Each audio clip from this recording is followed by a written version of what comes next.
Bonjour mes petits loups et bienvenue pour cette nouvelle série de vidéos. Cette série de vidéos sera consacrée à l'impact des cosmétiques sur l'environnement.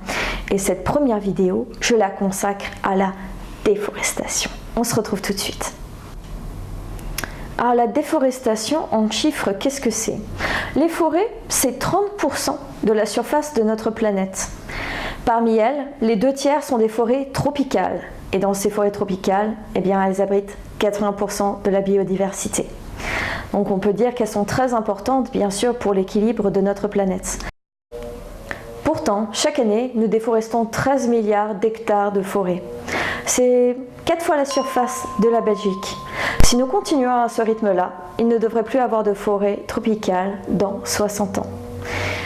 Même si la cosmétique n'est pas le principal acteur de cette destruction massive, elle en est pourtant un, malgré tout.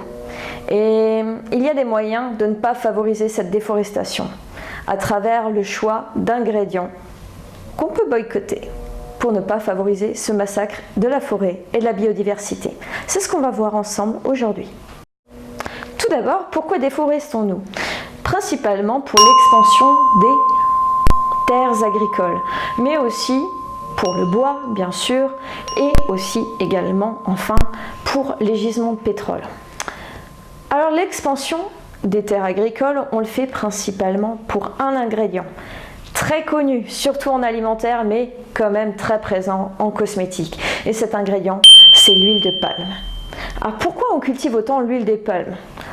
C'est une plante pas chère. Elle pousse vite et surtout, elle a une très bonne capacité de conservation. En cosmétique, elle ne va pas être très intéressante. Elle sera comme toutes les huiles, filmogène. Et pourtant, les ravages qu'elle fait sur la biodiversité et la forêt sont, eux, énormes. Et la cosmétique, c'est quand même une part pas négligeable de l'exploitation de l'huile de palme. 19% pour être exact. Alors, vous pouvez reconnaître l'huile de palme et ainsi l'éviter sur les listes INCI grâce aux appellations qui commencent par le suffixe capril ou encore les préfixes lauril, céto, palme ou sétyr. Il est important de boycotter cette huile. Elle a vraiment des répercussions complètement énormes. Et s'il est difficile de l'éviter d'un point de vue alimentaire, en cosmétique, cela peut être aisé. Et je pense que c'est une action importante à mener. Passons maintenant au second ingrédient. Le suivant ingrédient n'est pas moins connu et il s'agit du pétrole. Le pétrole se fait de plus en plus rare et maintenant on va le chercher dans les zones les plus reculées ou, bien entendu, malheureusement, dans la forêt tropicale.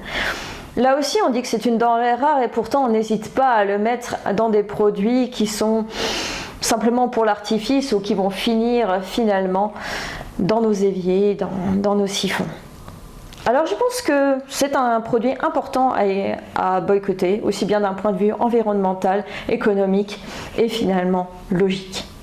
Alors voici plusieurs appellations sous lesquelles vous pouvez reconnaître le pétrole dans les listes INCI. Alors pétrolatum, paraffinium, mineral oil, paraffine et paraffinium liquidum.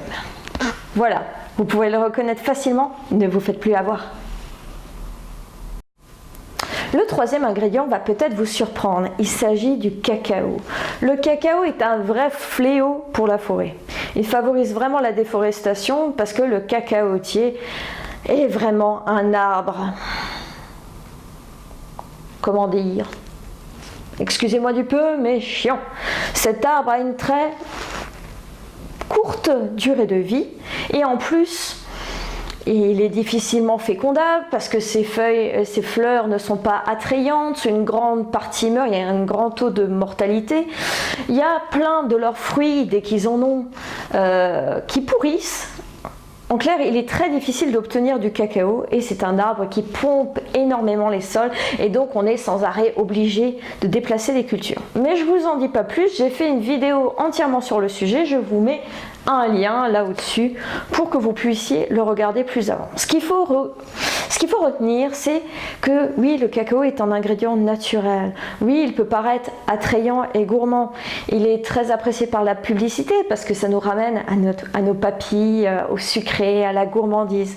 Mais pourtant, il faudrait boycotter cet ingrédient et lui préférer d'autres comme par exemple le beurre de karité qui lui favorise la cause féminine des femmes en Afrique. C'est un ingrédient qu'il faut mettre de côté. Il faut oublier un peu le côté sexy du cacao et regarder un peu les choses en face. Il est un grand acteur de la déforestation et même si c'est beaucoup pour l'alimentaire, ça ne coûte rien de le boycotter en cosmétique. Le dernier ingrédient que j'évoquerai est le bois de rose. Le bois de rose est un bois précieux. En plus d'être un bois utilisé dans les huiles essentielles, on l'apprécie particulièrement en Asie pour la création de meubles précieux. Vu qu'il était très apprécié, il a été surexploité. Et aujourd'hui, Madagascar, pour protéger le bois de rose, a fait un embargo et a interdit son exportation.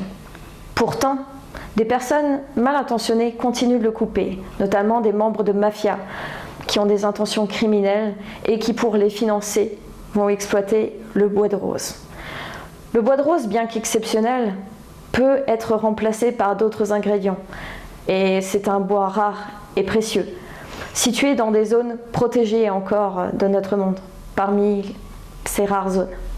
Et du coup, je pense qu'il faut le boycotter parce que ce n'est pas nécessaire d'utiliser un matériau si précieux et en voie de disparition, qui en plus profite à des criminels.